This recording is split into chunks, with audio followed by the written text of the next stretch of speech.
hermanos, buenas noches. Sean nuevamente bienvenidos a esta transmisión. En esta tarde vamos nuevamente, como cada semana desde que inició la pandemia, ahora ya 5 meses después de ello, vamos a tener nuevamente nuestro devocional vía internet, vía YouTube. Gracias al Señor tenemos la oportunidad, y gracias a estos medios tenemos ahora sí que la bendición de poder ser edificados a través de ellos. Imagine hace, no sé, 2, 3 siglos, ante una situación así de difícil, qué triste hubiese sido no poder congregarnos, pero no solamente no poder congregarnos. Imagínense lo difícil que iba a ser poder ser edificados, ¿no? Sin embargo, gracias al Señor tenemos el día de hoy estos medios. Sin embargo, también recordamos que no es lo ideal y que desde luego nos gustaría estar juntos. Así que les recuerdo que la fecha que hemos elegido como pastor, como consistorio, es la fecha de la primera semana de octubre. Así que estaremos avisándole, hermano, sobre los preparativos, sobre las cosas que vamos a tener que hacer para poder reunirnos de nuevo. Sin embargo, si por alguna situación en octubre fuese imposible volver a reunirnos, entonces también se lo avisaremos. Por lo pronto, la fecha en la cual hemos decidido reunirnos, le repito, es en el mes de octubre, comenzando por el primer domingo de este mes. Así que también usted haga todos los preparativos, prepárese, porque Dios mediante y por su gracia, por su amor, podremos tener nuevamente nuestras reuniones de manera ordinaria. Y con este pensamiento de unidad y de adoración, vamos a orar al Señor, vamos a invocar su nombre en esta tarde. Ahí en donde estás, inclina tu rostro conmigo para invocar el nombre del Señor. Oremos. Señor, en esta tarde nuevamente, esta tarde de agosto, nosotros, Padre, queremos invocar tu nombre. Queremos invocarte, Señor, porque si tu presencia no está con nosotros, de nada sirve todo lo que hagamos, Padre. Es vano, es algo que no tiene virtud, es algo que no merece llevarse a cabo, Señor. Si tu presencia no nos acompaña, entonces, Señor, de nada sirve lo que hacemos. Pero si, Señor, tu presencia nos acompaña y tu Espíritu llena este momento de adoración, Señor, entonces es un momento glorioso, es un momento celestial, es un momento donde tu gloria llega a todas y cada una de nuestras vidas, a todas y cada una de nuestras familias. Y qué mejor, Señor, que tu presencia en nuestras vidas. No hay nada que se equipare en eso, no hay nada más valioso, Señor, que tú en nuestras vidas. Así que, Señor, deseamos que este momento refleje eso. Refleje que de todo el día y de todo lo que hacemos a lo largo de la semana, también hay un momento especial, un momento de devoción, un momento en el cual nos apartamos de todo lo demás para enfocarnos de una manera solemne en adoración a ti, Señor. Acompáñanos, Padre. Sé tú quien dirija los corazones que te adorarán en este momento. En el nombre de Jesús oramos. Amén.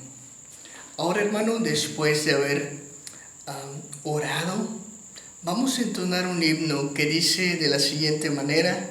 Es el himno número 30. Solo a ti, Dios y Señor. Cante con nosotros.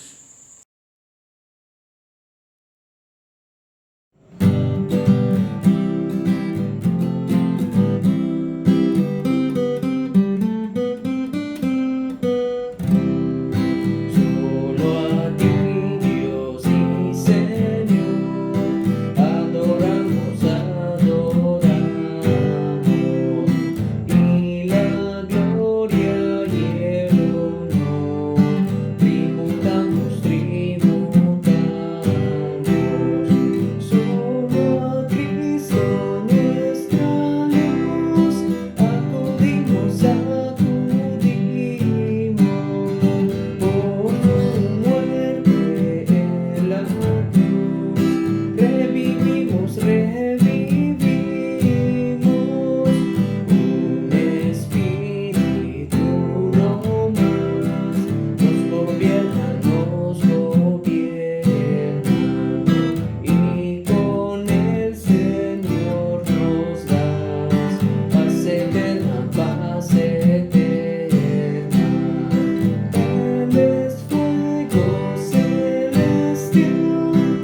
Es tiempo, hermano, de interceder. La Biblia numerosas veces dice que el pueblo de Dios debe preocuparse porque no haya desamparados, debe preocuparse por alimentar al pobre.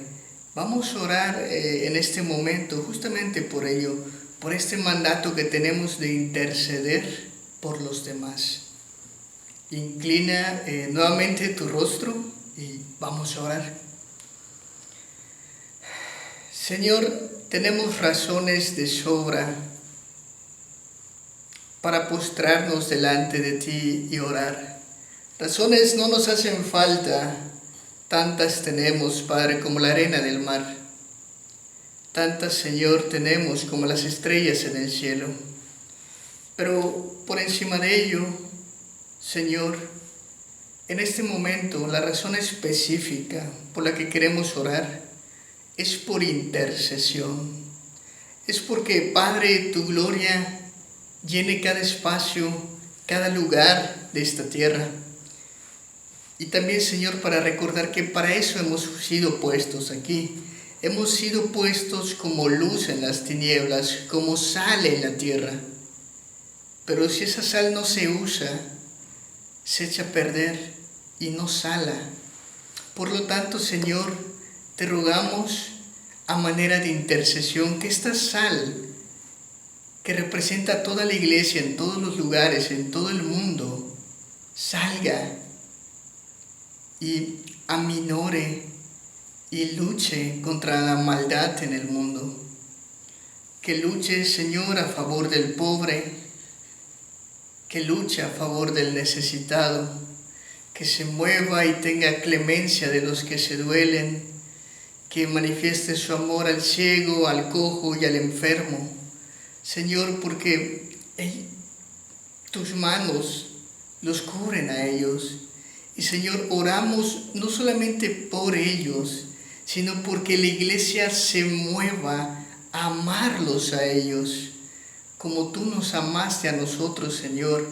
Te rogamos, Padre, por estas dos razones, por todos los que sufren, por todos los que padecen, por todos los necesitados, pero al mismo tiempo, Padre, porque nosotros podamos llegar a ellos, podamos extenderles una mano en tu nombre y que ellos te glorifiquen, Señor, de la misma manera por los que no conocen tu evangelio, porque de nada serviría erradicar el hambre del mundo si nadie conoce a Jesucristo, Señor.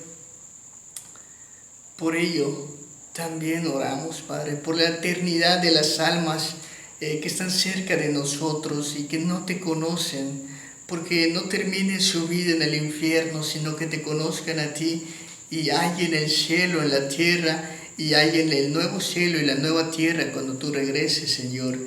Y asimismo, Padre, oramos por los gobiernos, que si bien muchos de los gobernantes no te temen, Señor, a pesar de eso, cuando ellos actúan bien y obran bien, aún sin reconocerlo, Señor, lo hacen por ti y para ti. Así que, Padre, te rogamos que ellos sepan guiar con justa rectitud a este pueblo, con justa rectitud a esta península de Yucatán, con justa rectitud a este país que es México, Padre, desde el presidente hasta el que realiza el cargo público más sencillo, Señor, pero que todos ellos recuerden que están a servicio del pueblo.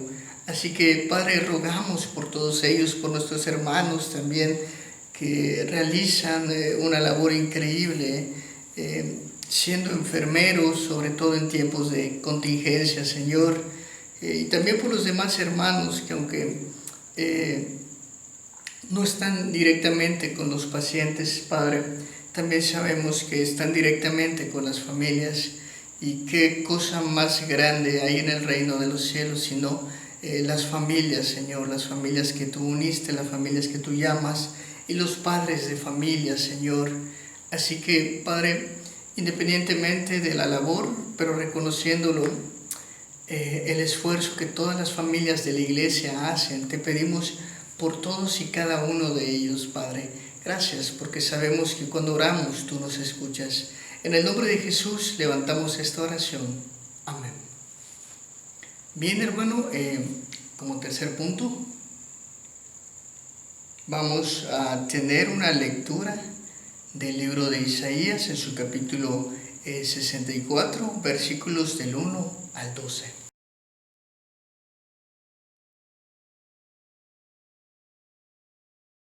A continuación tendremos la lectura en Isaías 64. Escuchemos con atención. O si rompieses los cielos y descendieras, y a tu presencia se escurrecen los montes, como fuego abrasador de fundiciones, fuego que hace hervir las aguas, para que hicieras notorio tu nombre a tus enemigos, y las naciones temblasen a tu presencia. Cuando haciendo cosas terribles, cuales nunca esperábamos, descendiste, fluyeron los montes delante de ti. Ni nunca oyeron, ni oídos percibieron, ni ojo ha visto a Dios fuera de ti, que hiciese por él que en él espera. Saliste al encuentro del que con alegría hace justicia, de los que se acordaban de ti en tus caminos. He aquí, tú te enojaste porque pecamos. En los pecados hemos perseverado por largo tiempo. ¿Podremos acaso ser salvos? Si bien todos nosotros somos como suciedad, y todas nuestras justicias como trapo de inmundicia, y caímos todos nosotros como la hoja, y nuestras maldades nos llevaron como viento. Nadie hay que invoque tu nombre, que se despierte para apoyarse en ti, por lo cual escondiste de nosotros tu rostro y nos dejaste marchitar en poder de nuestras maldades. Ahora pues, Jehová, tú eres nuestro Padre, nuestro barro, y tú el que nos formaste. Así que obra de tus manos somos todos nosotros. No te enojes sobremanera, Jehová, ni tengas perpetua memoria de la iniquidad. He aquí, mira ahora, pueblo tuyo somos todos nosotros. Tus santas ciudades están desiertas. Sión es un desierto. Jerusalén una soledad. La casa de nuestro santuario y de nuestra gloria, en la cual te alabaron nuestros padres, fue consumida al fuego, y todas nuestras cosas preciosas han sido destruidas. ¿Te estarás quieto, oh Jehová, sobre estas cosas? ¿Callarás y nos afligirás sobremanera? Amén.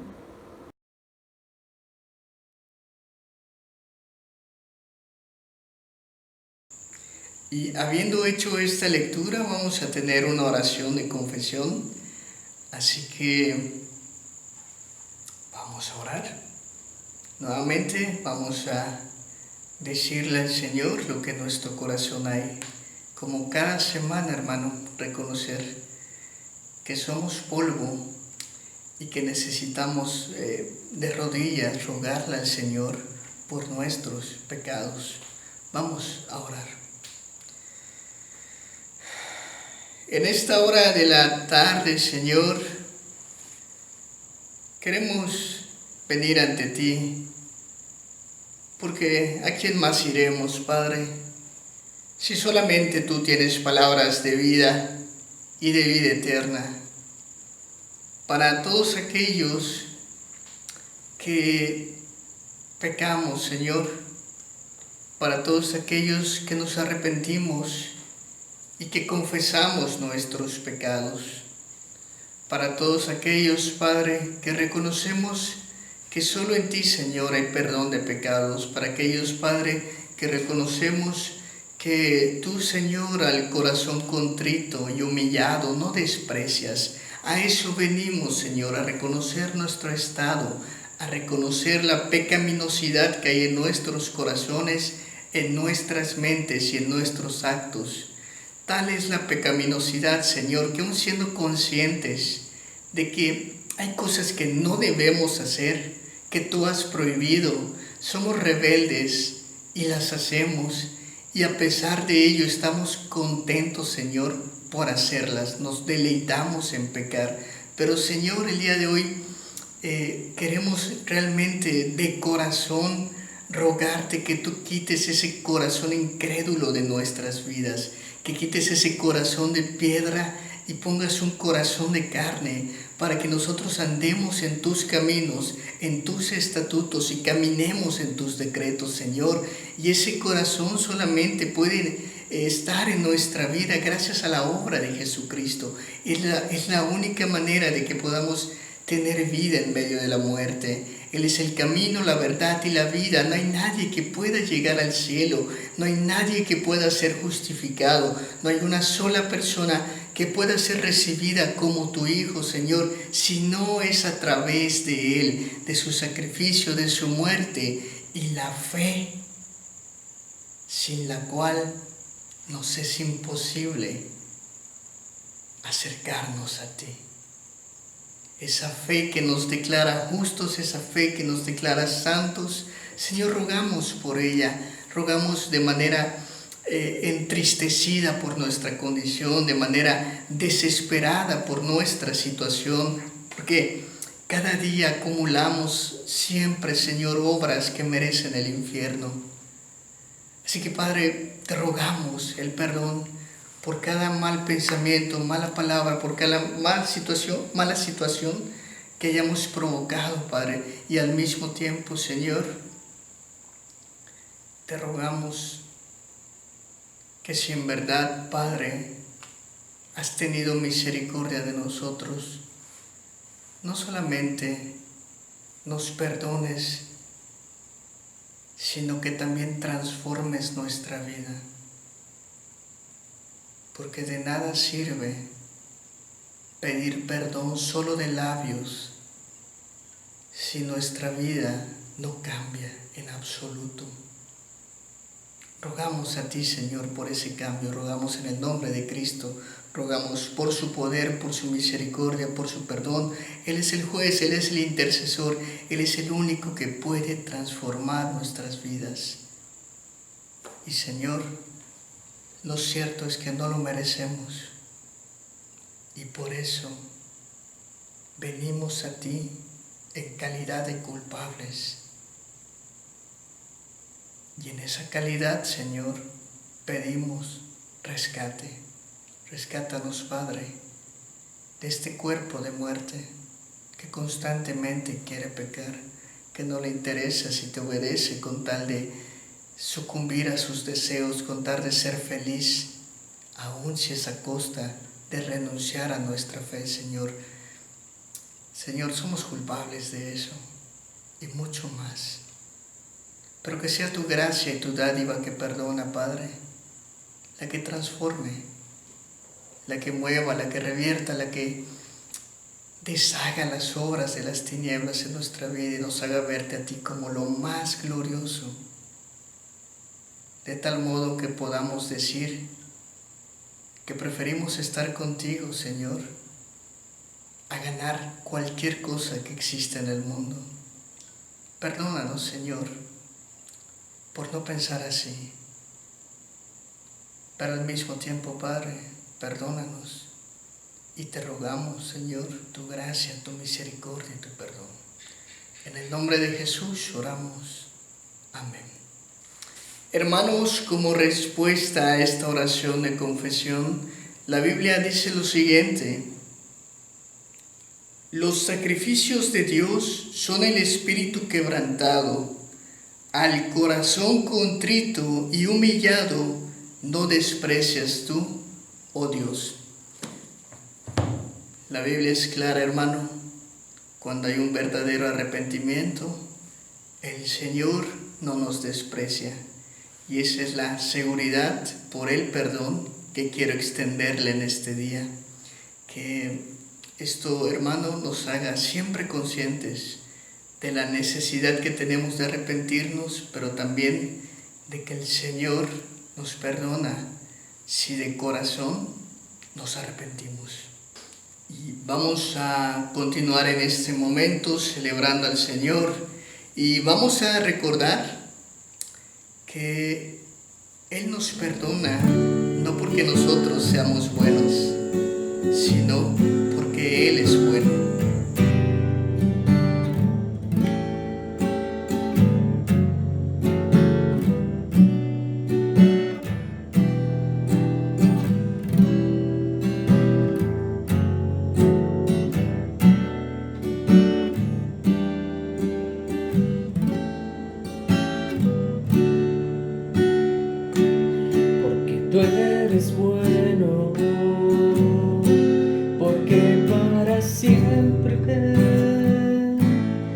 misericordia es cada mañana al despertar. Sé que en ti puedo confiar, me sostienes por tu gran fidelidad, porque tú eres bueno, porque tu justicia eterna es, y en ella yo me deleitaré, en tu verdad caminaré, por tu senda de justicia guíame. Y cada mañana al despertar, sé que en ti puedo confiar, me sostienes por tu gran fidelidad.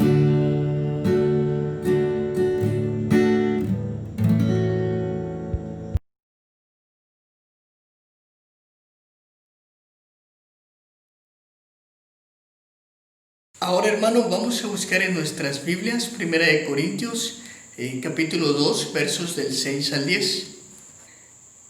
Sin embargo, hablamos sabiduría entre los que han alcanzado madurez, y sabiduría no de este siglo, ni de los príncipes de este siglo que perecen, mas hablamos sabiduría de Dios en misterio, la sabiduría oculta, la cual Dios predestinó antes de los siglos para nuestra gloria, la que ninguno de los príncipes de este siglo conoció, porque si lo hubieran conocido nunca habrían crucificado al Señor de gloria.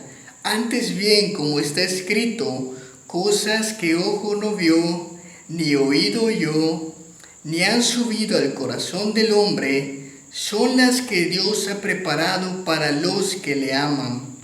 Pero Dios nos las reveló a nosotros por el Espíritu, porque el Espíritu todo lo escudriña, aún lo profundo de Dios. Y sobre esto vamos a meditar en este momento, hermano, sobre cómo el Espíritu Santo nos da esa sabiduría que tanto necesitamos y que el mundo no conoce. Buenas noches, hermanos, es tiempo de meditar en la palabra del Señor y para ello vamos a meditar en el pasaje que acabamos de leer, 1 Corintios capítulo 2, versículos del 6 al 10. Y bueno, para meditar en ello tenemos que recordar que Pablo hasta este punto está hablando acerca de lo que es la sabiduría de Dios y le está poniendo en contexto y en contraste contra la sabiduría del hombre.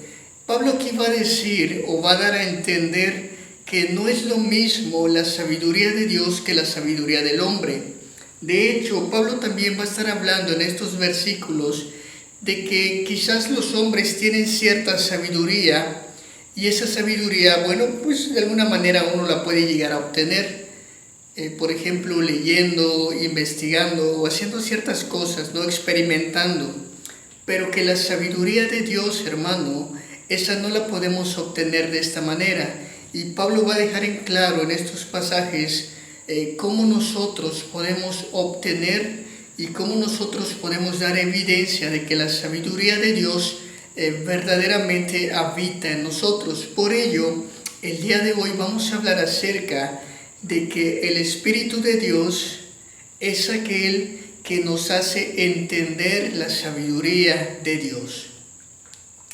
Le repito, hermano, el tema del día de hoy es que el Espíritu de Dios nos hace entender lo que es la sabiduría de Dios.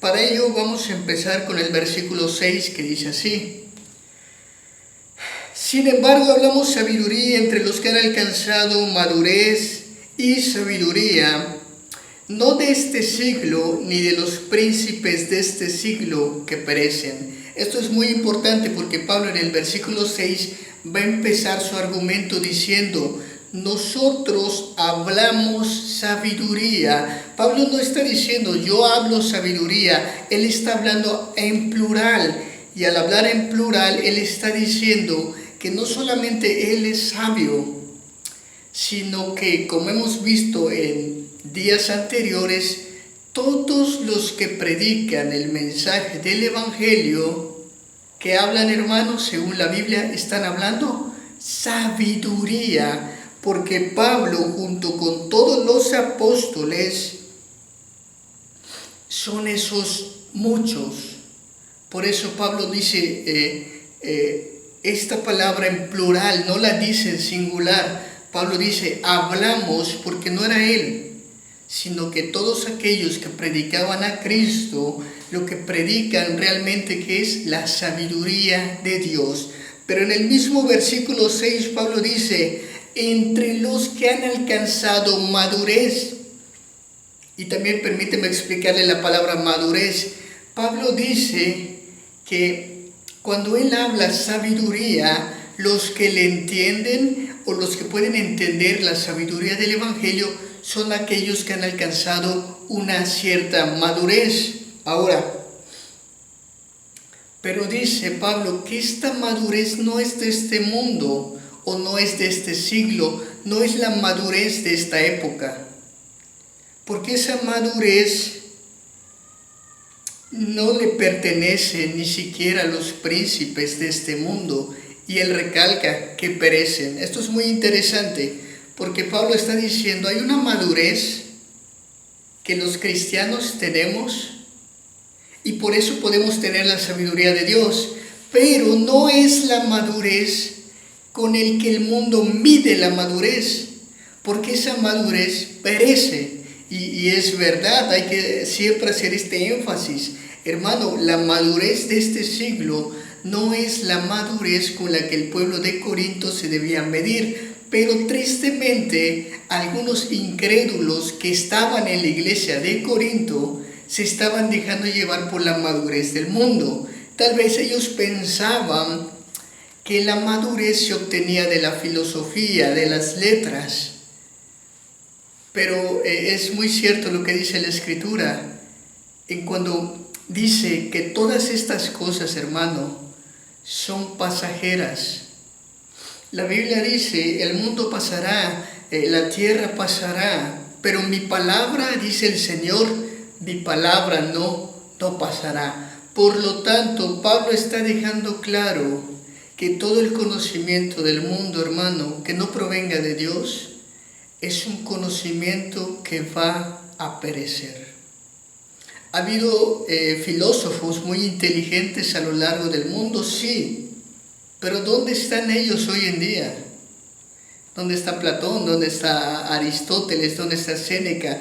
¿Dónde están todos aquellos, incluso filósofos de hace 10 siglos, de hace un siglo, de hace 5 siglos? ¿Dónde están? Bueno, todos ellos y su sabiduría ha perecido.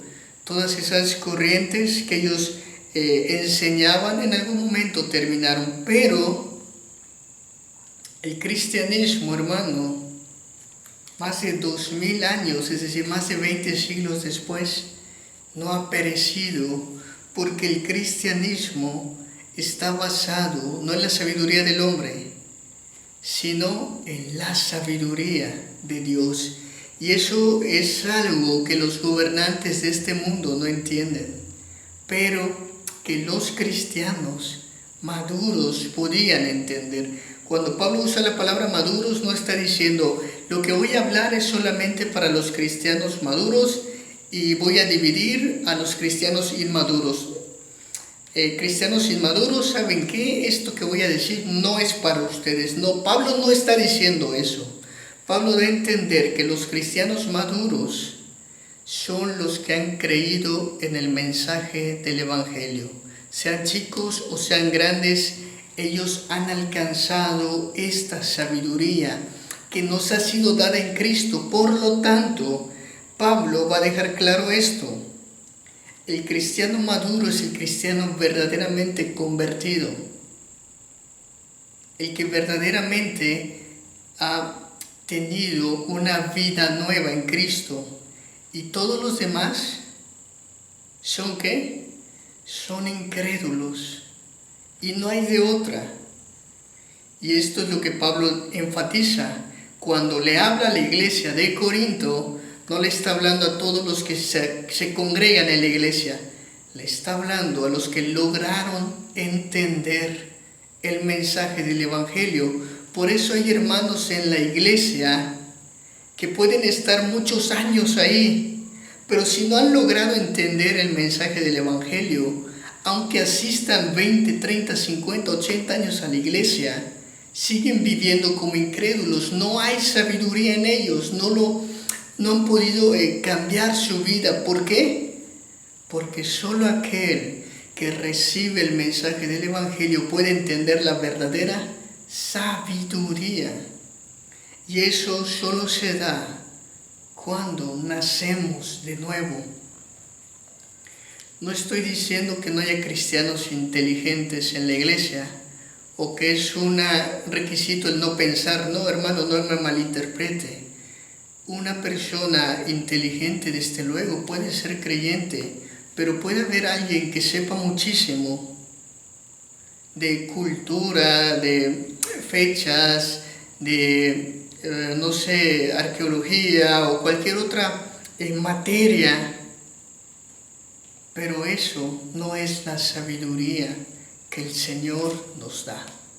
Esa sabiduría, se puede decir, es sabiduría del mundo, que no es suficiente para alcanzar o para ser salvo. No es que sea mala en sí misma, pero esa sabiduría no va a conducir a nadie a la salvación. Por eso uno puede llegar al cielo y decirle al Señor: Señor, yo fui un gran médico, un gran maestro, fui un gran enfermero, fui un gran empresario, fui un gran arquitecto, fui un gran lo que tú quieras. Pero a través de eso nadie conocerá verdaderamente al Señor. Ahora puede llegar de la misma manera un científico, un arquitecto, un empresario, un médico que verdaderamente conoce a Dios y aceptó el Evangelio, y entonces puede ser partícipe de esta gracia de ser recibido en el cielo por el Señor. ¿Por qué? ¿Por el conocimiento y la sabiduría del mundo? No, porque entendió que la sabiduría de Dios es el mensaje del Evangelio. He ahí un cristiano maduro, y he ahí por qué muchos príncipes, por qué muchos presidentes y gobernadores, por qué muchas personas famosas no entrarán al cielo, porque nunca conocieron el Evangelio. Pablo continúa hablando sobre esto y él dice, verso 7, mas hablamos sabiduría de Dios en misterio, la sabiduría oculta, la cual Dios predestinó antes de los siglos para nuestra gloria.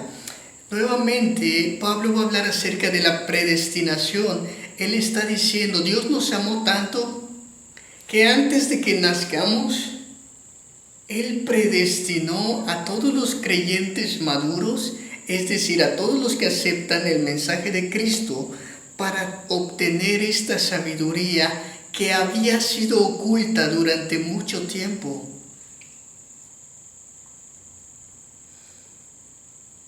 Y esto, hermano, para el mundo es un misterio, pero Dios quiso que sea un misterio. ¿Para qué? Porque es egoísta, no, todo lo contrario, para nuestra gloria. Qué maravilloso que el Señor, hermano, haya pensado en sus hijos desde antes de la fundación del mundo y haya querido compartir su sabiduría con ellos. Y esa sabiduría que quizás los profetas no vieron plenamente, quizás Abraham no vio plenamente, quizás muchas personas que esperaban a Cristo no vieron plenamente, pero hoy nos llega a ti y a mí de manera plena, porque Pablo desde luego está conectando el Antiguo Testamento. Para las personas que vivieron en el Antiguo Testamento, esta sabiduría estaba oculta. No lograban verla, pero porque Dios había decidido ocultarla. Sin embargo, en su amor y en su misericordia, Él nos predestinó para tener esta sabiduría. Él pensó desde antes de la fundación del mundo en el pueblo de Chapap.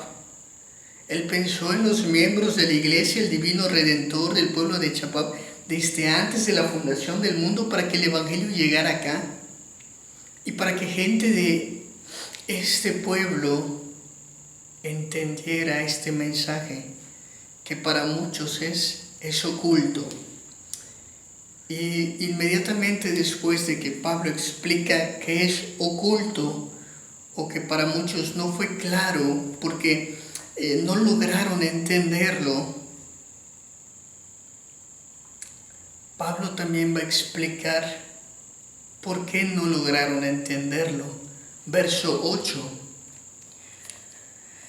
La que ninguno de los príncipes de este siglo conoció, porque si lo hubieran conocido, nunca habrían crucificado al Señor de la gloria. Mira lo que Pablo está diciendo. Él está diciendo, esta sabiduría que es el evangelio del Señor Jesucristo, que estaba oculta, nadie la conoció. Y estoy hablando principalmente de los príncipes o de los gobernantes de este siglo, porque si la hubieran conocido, nunca hubiesen crucificado al Señor. Jesucristo vivió en Jerusalén 33 años, y Él predicó el mensaje del Evangelio. Jesucristo decía, arrepiéntanse porque el reino de los cielos se ha acercado. Pablo al escribir eso está pensando en los gentiles, porque Poncio Pilato, junto con César y todos los demás, e incluso las autoridades romanas, estuvieron de acuerdo en que muera Cristo. Pero al mismo tiempo usted recuerda también que no fueron los únicos que estuvieron de acuerdo con que Cristo muera. El pueblo de Israel estuvo de acuerdo, y los principales representantes del pueblo de Israel, como Anás y Caifás, también estuvieron de acuerdo. Y estuvieron de acuerdo porque ellos no entendieron la sabiduría de Dios. Ellos no entendieron que Jesucristo era el Hijo de Dios, y lo que quisieron fue matarlo, y lo hicieron porque sus ojos no pudieron ver esto con claridad. El libro de Juan en su capítulo 1 dice que la luz que alumbra a todo hombre vino al mundo, pero el mundo lo rechazó. A lo suyo vino y los suyos no lo reconocieron, no lo aceptaron, es más, lo mataron. Y Pablo está haciendo un eco de estas palabras porque él dice que nunca hubiesen crucificado al Señor de la gloria si hubiesen entendido esta sabiduría.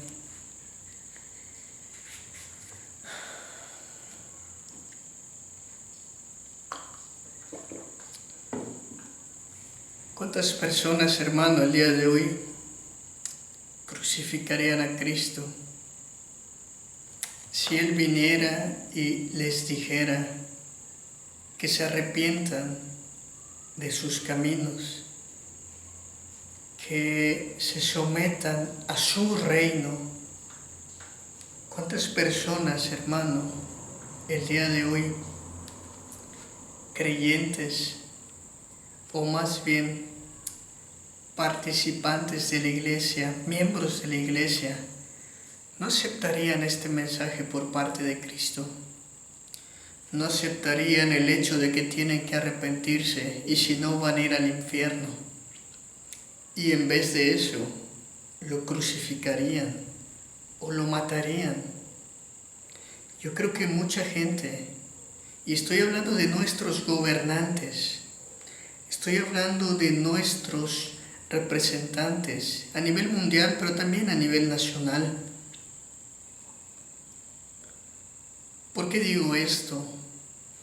Porque Pablo está hablando de los gobernantes de ese tiempo, que con tal de no seguir a Cristo, terminaron matándolo porque esa sabiduría no se abrió a sus ojos. Hoy en día, hermano, muchas leyes se han aprobado en algunos países, por ejemplo Estados Unidos, para perseguir al que proclame el mensaje del Evangelio. En México hay propuestas de ley para ello. Si avanzarán o no, eso aún no lo sabemos. Pero ¿de dónde vienen las propuestas de ley sino de nuestros representantes? ¿De dónde vienen estas ideas sino muchas veces de los gobernantes? Y cuando hablo de gobernantes, hermano, no solo hablo del presidente, aunque también tiene que ser nuestro ojo crítico para ver qué se está proponiendo, qué se está diciendo, qué cosas están pasando que son contrarias al Evangelio. Ahora, si Cristo viniera en ese momento, el día de hoy, y dijera, por ejemplo, que ser homosexual es pecado, ¿qué pasaría con Cristo? Si Cristo dijera que el aborto es pecado, ¿qué pasaría con Cristo? Si Cristo viniera y nos dijera a nosotros que estamos pecando también y que debemos arrepentirnos de nuestros pecados, que debemos arrepentirnos de vivir una religión laxa, de vivir una religión solamente por costumbre, ¿mataríamos al Señor? ¿Estaríamos en contra de Él? ¿Nos sacaríamos de la iglesia? Hermano, digo esto porque la manera en la cual el mundo o la dirección que el mundo está tomando es totalmente anticristiana. Pero sabe, hermano, por lo que dice Pablo entiendo también por qué es así. Porque Pablo dice que incluso las personas gobernantes o los príncipes del mundo no tienen esta sabiduría. Por eso el mundo tiene esta tendencia a inclinarse al pecado, porque esta sabiduría no les ha sido dada. Entonces no nos sorprenda que muchas de estas cosas puedan llegar a avanzar, porque la gente y las personas que gobiernan, como gobernaron en el tiempo de Cristo, no estaban pensando en servir al Señor. Y al no estar pensando en servir al Señor, tanto judíos como gentiles terminaron matando a Cristo. Y eso es algo que deberíamos tener en cuenta, hermano, porque a veces, como el pueblo de Corinto, debemos preguntarnos, ¿en quién confío más? ¿Qué es más fácil que yo deje un partido político o la iglesia? ¿Qué es más fácil que yo reconozca lo que dice la Biblia o lo que dice alguien famoso? ¿A quién le voy a hacer caso cuando tenga que tomar decisiones en mi vida? Bueno, hermano, eso va a hablar acerca de qué sabiduría está guiando nuestro corazón, si la sabiduría de este mundo o la sabiduría de Dios. Pero Pablo le deja en claro esto a los corintios, porque ellos tenían esta tendencia natural en el corazón de ellos, pero en el corazón de cada hombre, de hacer a un lado a Dios y de confiar en el hombre. Pero Pablo les dice, pero esos en aquellos que probablemente los corintios incrédulos están confiando, son los mismos que mataron a Cristo. Así que esta es la forma en la que debemos entender esta carta, hermano. La sabiduría del mundo no siempre va a estar de acuerdo con la sabiduría de Dios, y va a ser muchas veces contraria a la sabiduría del Señor. Ahora, pero Pablo dice que esto no es sorpresa para nadie, porque en el versículo 9 dice, antes bien, como está escrito, cosas que ojo no vio, ni oído oyó, ni han subido al corazón del hombre, son las que Dios ha preparado para los que le aman. Y esto es muy importante. Pablo está citando a Isaías, pero al mismo tiempo está diciendo cosas que los ojos no vieron, que los oídos no escucharon y que no estuvieron en el corazón del hombre. Pablo aquí está reconociendo que esta sabiduría que los que mataron a Cristo no tuvieron es porque, o se dio porque esta sabiduría ellos no la podían ver, no la podían escuchar y no podían llegar a ellas a través de su mente.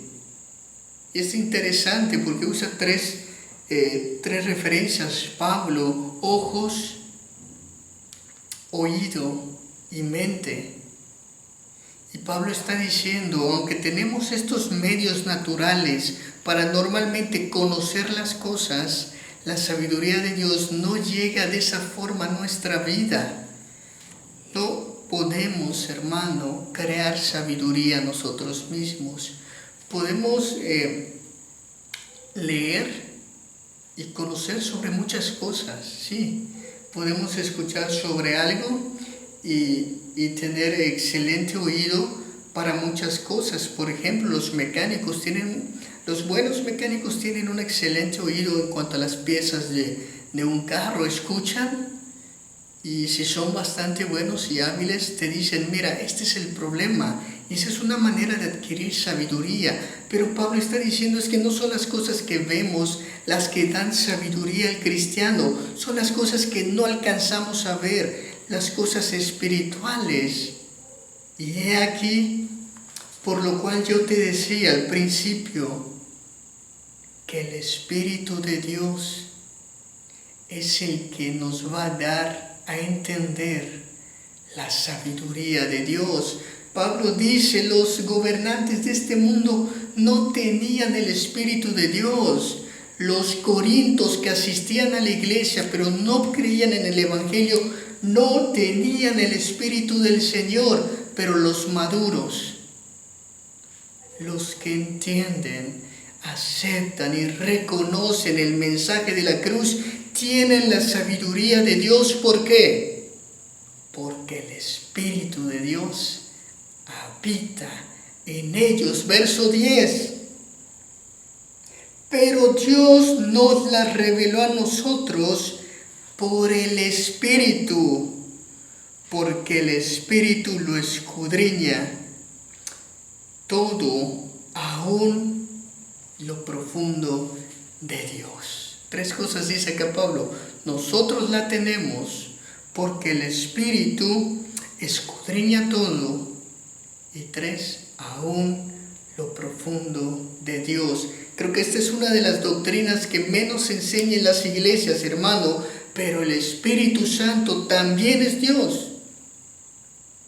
Y el Espíritu Santo, aunque no lo vemos, cuando nosotros creemos en el Señor, es porque el Señor ha enviado su Espíritu a nosotros para que podamos creer. Y cuando el Señor nos da su Espíritu, nos da también su sabiduría. Y eso, hermano, es lo que hace la diferencia.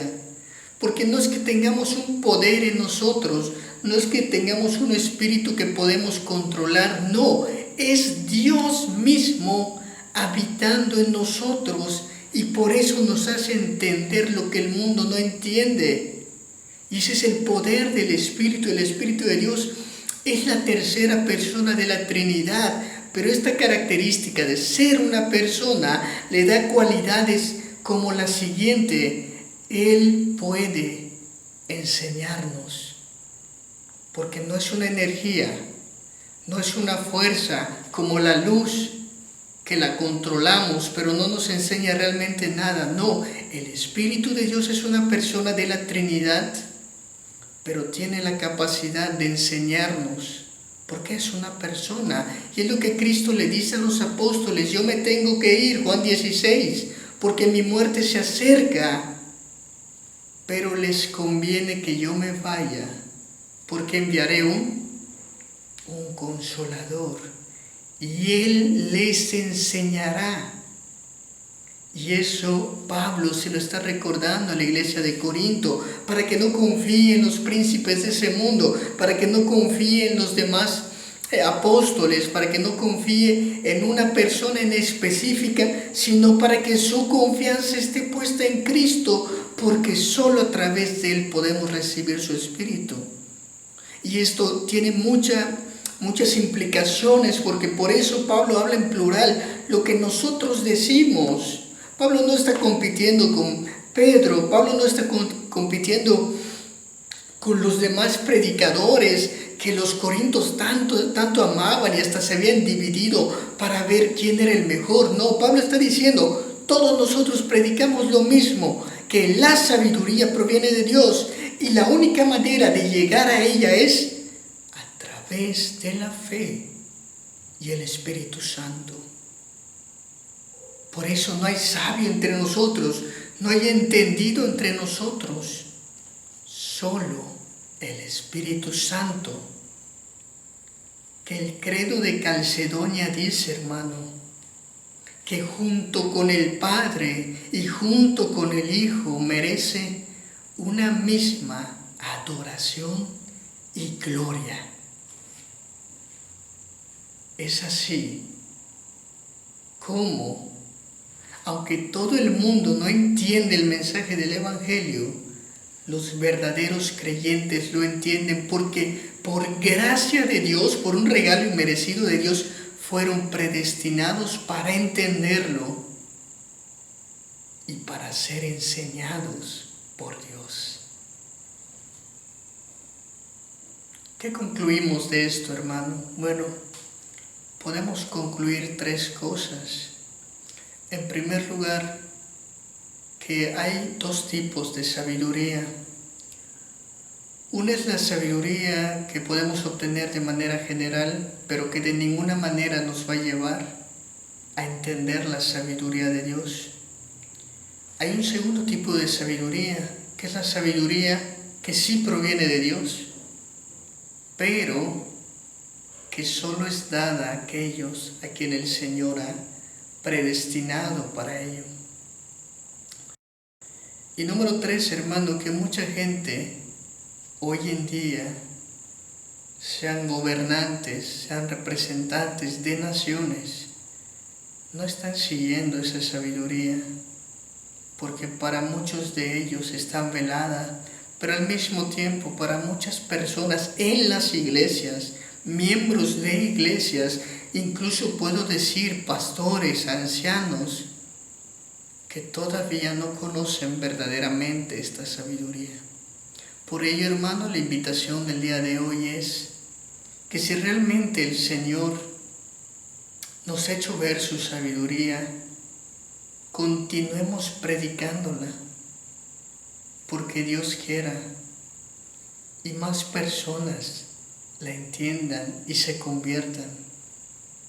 Así que este es un llamado para confiar en el Señor, para confiar en su Espíritu Santo, para decirle: Señor, perdónanos, porque muchas veces nunca confiamos en ti ni en tu sabiduría. Pero Señor, llénanos más de ella, llénanos de tu sabiduría, Padre, llénanos de tu poder, llénanos de tu Espíritu, para que podamos vivir de acorde a ello. Así que, hermanos, Dios les bendiga, y la próxima semana meditaremos nuevamente en la obra del Espíritu Santo en la vida del creyente. Dios te bendiga.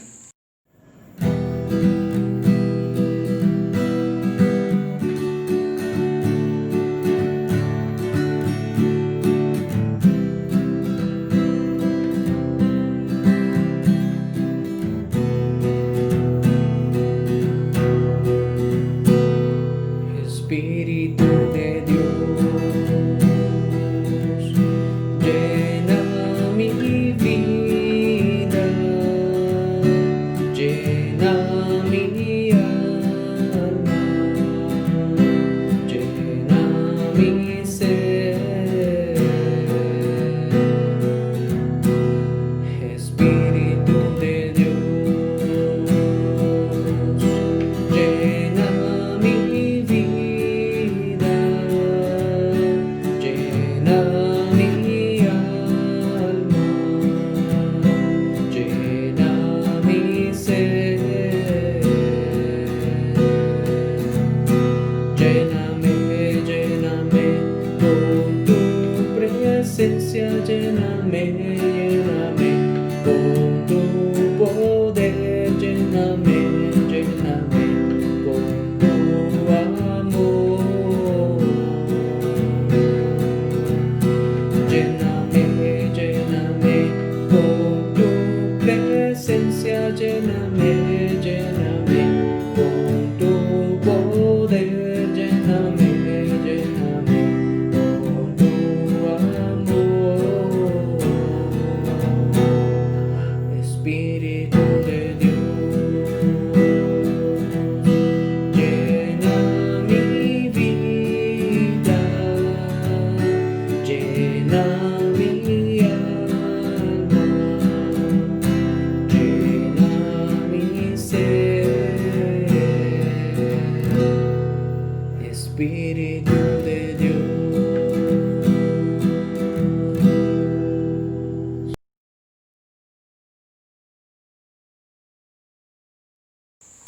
Y bueno, se acerca el final de este devocional y vamos a tener la oración por las ofrendas y seguidamente también tendré lo que es la oración de confirmación. Vamos a orar.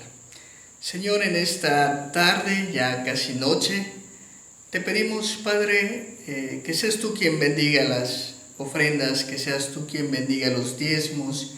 Gracias, Señor, porque a pesar de la pandemia, tú nos has sostenido, tu mano nos sostiene, tú nos sostienes. Hay trabajo, Señor, por tu gracia, hay ingresos por tu gracia. Si bien hay momentos difíciles y hay momentos de abundancia, Señor, tú nunca nos abandonas. Tu palabra dice: joven fui y he envejecido y no he visto a un justo mendigar pan. Así que, Señor, gracias porque no nos desamparas. Gracias, Señor, porque no nos dejas. Gracias, Señor, porque todo lo recibimos de ti. Y gracias, Padre, porque nuestra gratitud también puede ser visible a través de las ofrendas y a través de los diezmos, que con gozo y con un corazón agradecido te entregamos, Señor. Así como Caín y Abel se presentaron, Señor, tú escudriñas los corazones, tú nos miras, tú nos ves, Señor. Mira a nosotros, mira nuestro corazón, Señor. Y si alguien está ofreciendo su ofrenda de lo mejor que tiene, como Abel, Señor, sea una persona a la que podamos decir bienaventurada. Pero si alguien le está ofreciendo como Caín, está ofreciendo solo los restos que tiene, Señor, te pedimos también por esa persona. Te pedimos porque no pienses, Señor, que alguno de nosotros te puede engañar. Que no piense, Padre, que tú puedes ser burlado, Señor, sino que más que la ofrenda, Señor, te pedimos que sea su corazón el que cambie, que sea mucho o sea poco lo que pueda dar, que lo dé con verdadero gozo y alegría, Señor, que no sea un dolor y que no sea lo peor o que no sean las obras de su vida, Señor, sino el deleite de saber que tú lo has bendecido, Señor. Parecen fuertes estas palabras, Señor, pero tú nos hablas siempre muy derecho, siempre nos hablas al corazón, Padre. Y lo peor que quisiéramos, Señor, es personas que aparenten piedad cuando realmente no la tienen. Al contrario, Padre, quisiéramos que todos nosotros siempre gozosamente ofrendemos tanto nuestros corazones como también la bendición de poder traer ofrendas y diezmos para sustentar tu obra en la tierra, Padre. Oramos con este pensamiento, Señor, y con este gozo también. En el nombre de Jesús, amén.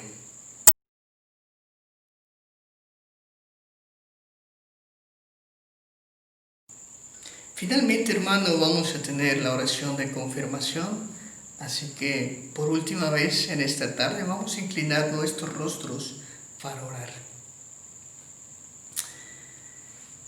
Padre, finalizamos esta tarde, esta noche de devocional, pero en ningún momento nos vamos a apartar de ti ni de tu presencia.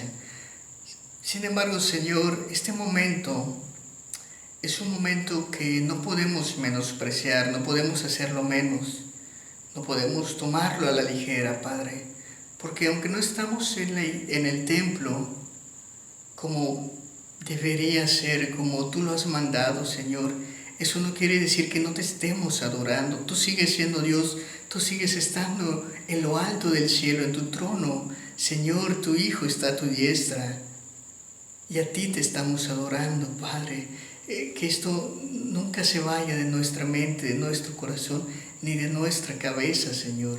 Que siempre podamos, Padre, adorarte a ti y con esa solemnidad que tú mereces y que nadie más en esta tierra merece. Así que, Padre, te pedimos y te rogamos que tú confirmes, así como pedimos que tú nos acompañes en todo lo que hicimos el día de hoy. Queremos que tú confirmes, Señor, lo que hemos hecho. Padre, a ti te damos la gloria, la honra por siempre. En el nombre de Jesús oramos. Amén. Dios les bendiga, hermanos. La próxima semana, si Dios quiere, también seguiremos transmitiendo. Seguiremos teniendo estos momentos de devocionales. Y le repito, se acerca el momento, se acerca la hora en la cual podremos volver a reunirnos. Así que semana a semana sigamos preparando nuestros corazones. Que Dios le bendiga y que tenga una excelente noche.